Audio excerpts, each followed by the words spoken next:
Professor Möller, thank you so much for taking the time to talk to us today about the German labour market. The first topic that I want to discuss with you is this issue of the so-called German job miracle. Economists and political commentators from abroad talk about this German job miracle. Are they right to do so?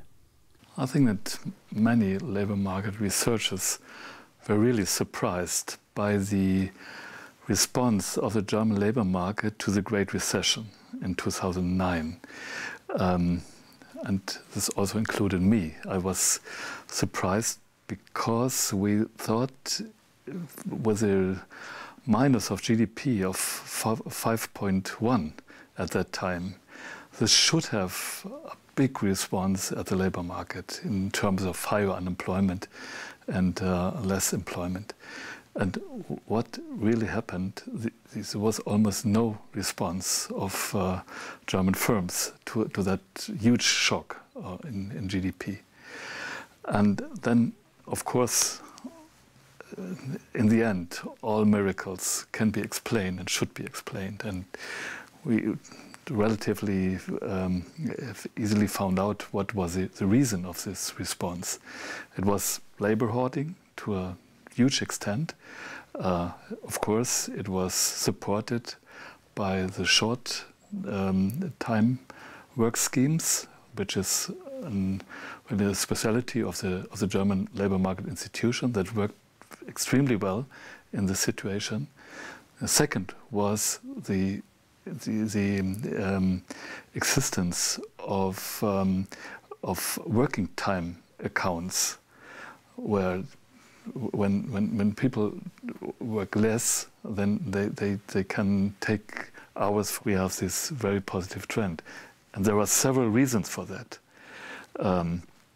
For example, I think that one main reason for the favorable situation of the German economy is that we are producing, well, the product mix is at the moment it's on high demand on the world markets. We are producing machinery, infrastructure, equipment, high quality consumer goods, and these products are on high demand at the moment. And so we have this relatively favorable industry structure, and also the fact that we have a relatively strong manufacturing sector in Germany is favorable to this situation. The other factors are that unit labor costs are relatively low over the years in Germany. During the last years, there's been relatively strong increase in wages, but in the decade before, we really had low wage increases and productivity increases as well, so that the unit labor costs were relatively favorable in international comparison. And I think the final factor is that we are profiting from the weak euro. And this makes our goods at the work market more competitive. So, in one sense or the other, we are, to some extent, also we are profiting from the crisis of the euro in some sense. To what extent did the so-called Hartz reforms, which took place between 2002 and 2005, contribute to the German job miracle? What are the guiding principles of the Hartz reforms, and what are its greatest impacts on unemployment in Germany? I think the Hartz reforms were really important for the German labor market. The basic principle is very simple. It's sticks and carrots, or in the language of the labor market reformers, it's supporting, for example, means giving the opportunity for training courses to become more qualified, or giving subsidies for mobility to accept a job in another place. So that's the supporting side. The demanding side, on the other hand, was also relatively hard for the employees, putting some pressures on accepting jobs, for example. I think it was one of the elements. And the other element was that the maximum duration of unemployment benefits was reduced. This, of course, meant that after 1 year, typically, an unemployed fell back to a very low position, decline in social status, so to speak, because then if he or she could only get means-tested benefits. This threat was very effective, not only for the unemployed, but I think also for the employed persons that thought about avoiding to become unemployed. And in the end, this mixture of supporting and demanding was relatively effective. Another element of the reform was to make the labor administration more effective. For example, to introduce measures of new public management into the system. And I think if you come to a labor market office, a labor office of a labor agency, then it's a completely different world than it was 15, 20 years ago. It's not, you do not have the feeling of a really an old administrative institution, but a more modern and effective institution. I think that was also one element that contributed to the success of the reform. I think it's quite interesting if you look at the history of the reform. Why the reform?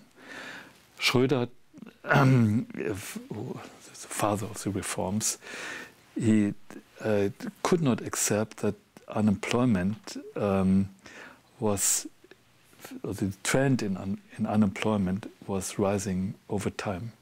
And if you go back to the early 1970s, when the German economy was characterized more or less by full employment, then after each recession, the first oil price shock and the second oil price shock, the unemployment number increased by more than 1 million in Germany. And it did not go back afterwards, so it stayed. And so it was an increase in, one could say, in systemic unemployment. And when the expectation was that the unemployment after the turn of the century hit the 5 million mark, it was not acceptable anymore. And this is also very important to know that the German system of social security depends on the contributions of the employees and the firms. And if employment goes down or unemployment goes up, then the basis of the financing the social system is not there anymore. And this was a measure to keep the system alive.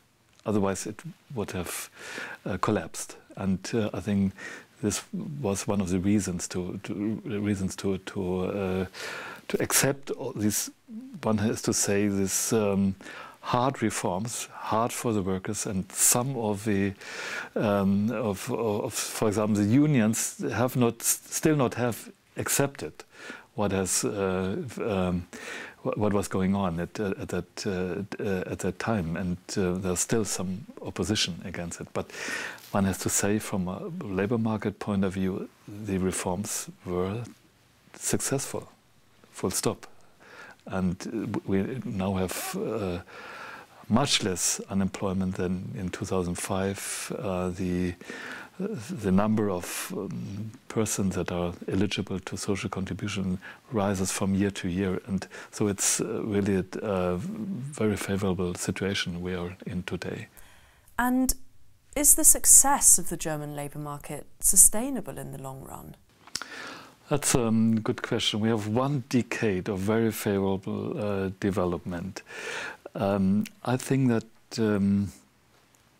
the conditions are quite well also for the future, but the German model is heavily depending on the export markets, and we have high uncertainty how these export markets develop in the future. So that could be a really challenge for the German system. And I think it's extremely important that we keep the qualification of the workforce at high level. And perhaps we also need a little bit more of flexibility, mobility also between firms. I think we are very good within firm flexibility, but we are not so good in say, structural changes that some firms close or others are newly founded. And I think that could be in the future that we have to do something more on this sort of flexibility.